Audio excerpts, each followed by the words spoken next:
In this video, I'm going to talk to you about whether you should take a consulting gig that you're uncomfortable with and whether the career prospects from taking that consulting gig is actually worth it. So if you don't know me, I'm Professor Dave Massack. I'm Associate Professor of Innovation Strategy and Entrepreneurship. And I created this whole reciprocity project to give back as much as I possibly can. There's so many people that help me out that I wanted to pay the favor forward to help you out. All right, so I'm just doing an errand right now. Actually, my cupboard keeps falling down. And a question from a follower, they actually emailed me. I'm not going to disclose that much information, but they were wondering if they should take a consulting job. They are a professor, and they're wondering if they should take a consulting job that they are uncomfortable about. They could...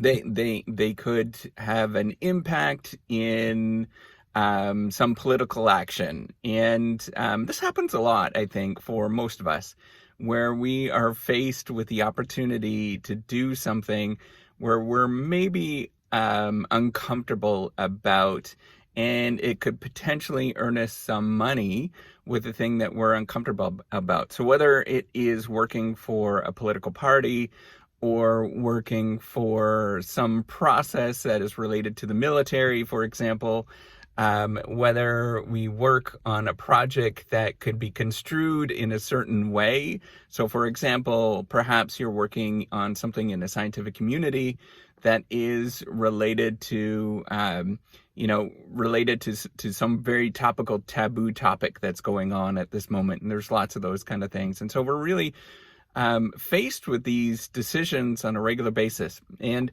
I have a simple rule that I think works, but it doesn't necessarily always work.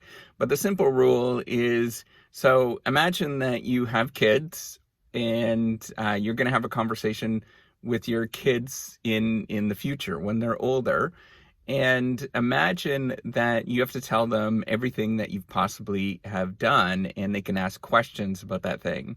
Now, if that thing is going to make you uncomfortable, saying that you actually did that thing, then perhaps you should maybe pass on that sort of moral problem that you're working on, or that thing that you're working on, because you ultimately want to have a net good in this world, and you want to do something that is positive. And if you're uncomfortable telling somebody that is close to you about the thing that you're working on, then, perhaps it's not necessarily all that worth it for you to work on that particular thing. Now, we're faced with these things all the time, whether to hire somebody, for example, sort of a classic one is to hire somebody that's a jerk, but is probably going to net you a lot of money for your company, because then you could go on and make more money and potentially do something that's good, even though you hired that jerk.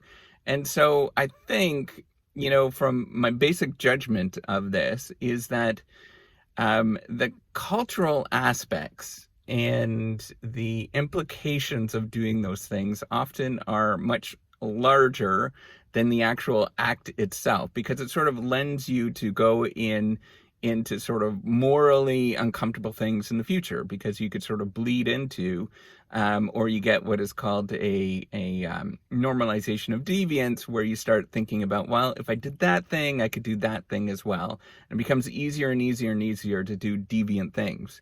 So that is one possible thing. However, it's not always really clear. I think often we get very nervous and uncertain about what's going on with some things if we just don't really understand it. And so we sort of view it in a very negative light at the beginning, because we're just nervous and we're uncertain. So I think for me, a really good rule of thumb that I've learned to do is, if there's something that makes you really uncomfortable and you're pondering it enough that you would email a random stranger, first of all, really pause what that actually means in terms of how you feel about this thing. And second of all, you should probably maybe talk to somebody that is close to you that you really trust, and that is maybe a observer of who you are. And then you can sort of get their judgment on that. So for us in academia, maybe that is somebody that's a senior researcher that has already done this kind of stuff. And I believe the person that emailed me actually did this, and they got a response that was suitable for them, and that's okay. And so getting some insight from somebody that's a little bit more senior and a little bit more experienced, I think is actually a really good way to deal with these things. So, ultimately, the decision is yours in terms of whether you are going to do this, and you should be okay with that. And so, the thing that I want you to sort of realize is once you do that thing, and you decide that that you're uncomfortable with it in the future, don't beat yourself up about it. You did the best thing that you could do with the information that you had at the time. My glasses keep falling down. And so what you just have to simply run with that and not beat yourself up with it. And if it turns out that this is morally apprehensible, the thing that you're working on, when the project gets renewed, or when you're going to go into event, that sort of next step of that thing, it's okay to terminate it. That is fine as well. And you just go with the information that you had, and you be okay with that.